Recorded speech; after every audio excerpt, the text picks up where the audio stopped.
বেগুনি অপসরি।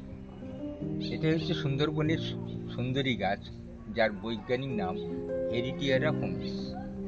এই সুন্দরী গাছটা কেন সুন্দর, সেটা হচ্ছে যে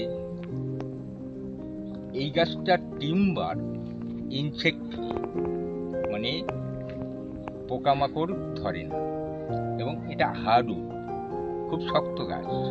এক সময় সুন্দরবনের সুন্দরী গাছের টিম্বার দিয়ে রেল লাইনের কাঠ পাতা হতো। এর পাতাটা উপরের ভাগ সবুজ আর বটম অফ দ্য লিফ অর্থাৎ পাতার তলদেশটা গ্রে বা ধূসর বর্ণের। এই জন্য সুন্দরী গাছটাই। কিন্তু বর্তমানে গঙ্গার মিষ্টি জলধারা আটকে যাওয়ার ফলে সুন্দরবনে এখন নোনা জলটা বেশি। এই গাছটির চরিত্র হচ্ছে 10 পিপিটির বেশি লবণ সহ্য করতে পারে না।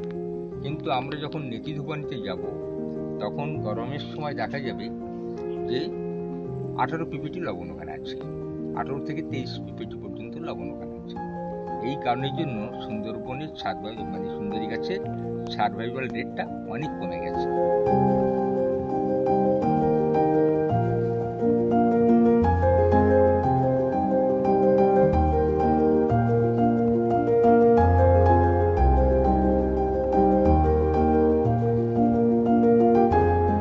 এর বংশটাকে আগামী প্রজন্মকে উপহার দেওয়ার জন্য আমাদের কান্ট্রি সাইডে রোড সাইড প্ল্যান্টেশন আমরা করতে পারি, কিংবা খালের পাড়ে, সেটা তো একটা পতির জায়গা, সেরকম জায়গাতে যদি আমরা মিষ্টি জলে লাগাতে পারি, তাহলে সুন্দরী গাছটাকে আগামী প্রজন্মকে আমরা দেখাতে পারব।